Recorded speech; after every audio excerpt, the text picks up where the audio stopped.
My YouTube channel. My name is Peter Sheikh Scarafeva, the Smart MC, the Slim Giant, or you can call me Washimpundu if you like. Yeah.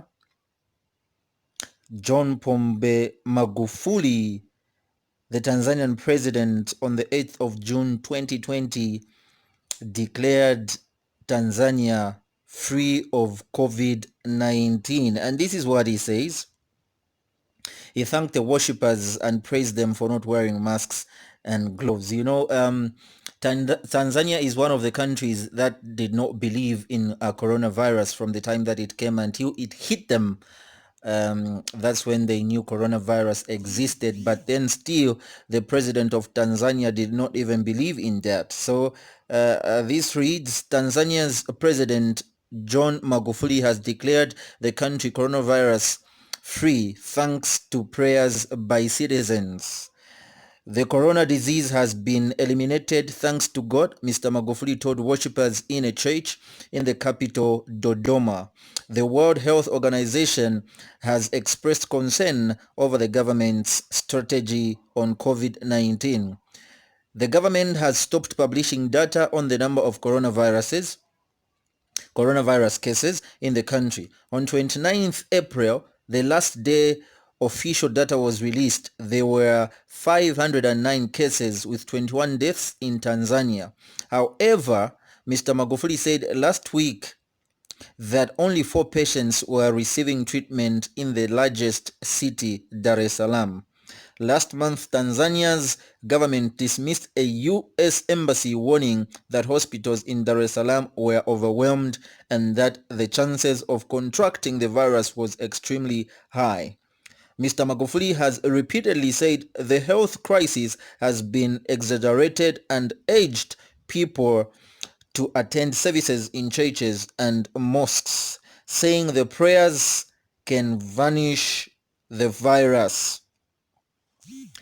So, Africa Live updates on this and other stories from the continent. Coronavirus in Tanzania, what do we know? Okay, so what did Magufuli say? I want to thank Tanzanians of all faiths. We have been praying and fasting for God to save us from the pandemic that has afflicted our country and the world, but God has answered us. I believe and I'm certain that many Tanzanians believe that the corona disease has been eliminated by God, he told worshippers on Sunday in Dodoma. His remarks were welcomed with applause and celebratory ululation. Mr. Magufuli also commended the priests and worshippers for not wearing gloves and masks to protect themselves from the virus. What else has he said? He made similar comments last Friday during a teachers' conference declaring Corona is finished.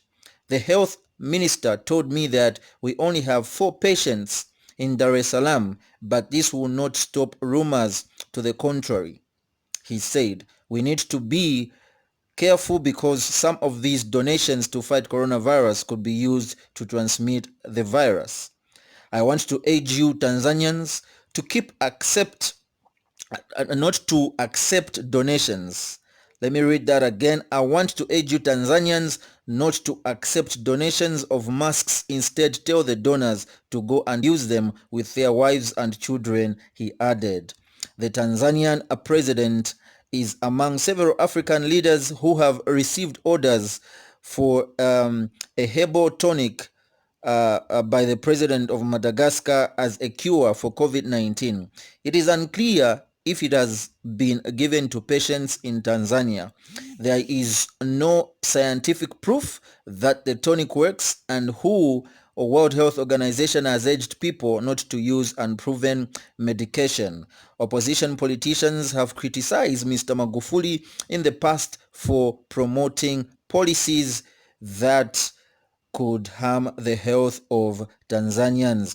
The head of Tanzania's Medical Association, Elisha Osati, backed the government in a recent BBC interview, saying that hospitals were operating as normal and that the majority of coronavirus inpatients were suffering from mild symptoms. Mr. Magufuli has accused the country's health officials of exaggerating the coronavirus crisis. He has also ridiculed the strict measures neighboring countries have imposed to fight the pandemic. So that's what is happening in Tanzania. Tanzania has been declared a coronavirus-free country by the president of Tanzania, Mr. John Magufuli. So that's what is happening in Tanzania. This is one country that did not believe coronavirus existed, and they took time for them to do a lockdown on their country. So the Tanzanian president, because of not believing, he still says Tanzania has been declared a coronavirus free country. No doubt by the president, and of course the people believing God for God's healing after they prayed. They mean business, and so they believe that God has heard their prayers, and no need to wear the masks, no need to accept donations that are coming from donors.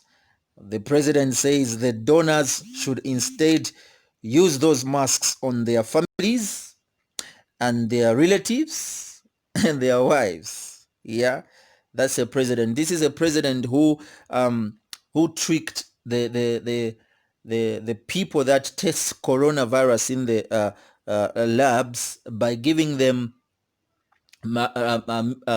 goat meat, pawpaw, just to test the coronavirus if it is only affecting human beings. And then they were not told that the meat that were given, or the samples rather that was given to the ones that tests coronavirus, were samples from a goat and also from pawpaw, and these samples came out positive of coronavirus. Very very a difficult president to convince in certain things, and he makes some decisions that other African leaders do not make. But hey, of course, opposition leaders has to fight on this one, that he is risking Tanzanians of coronavirus. So that's what is happening in Tanzania at the moment. Stick around on this page. If you've not subscribed, subscribe to this channel, and don't forget to switch on the notification bell so that every time I post a new video, you will be notified that Bashimpundo has posted a new video. God bless you.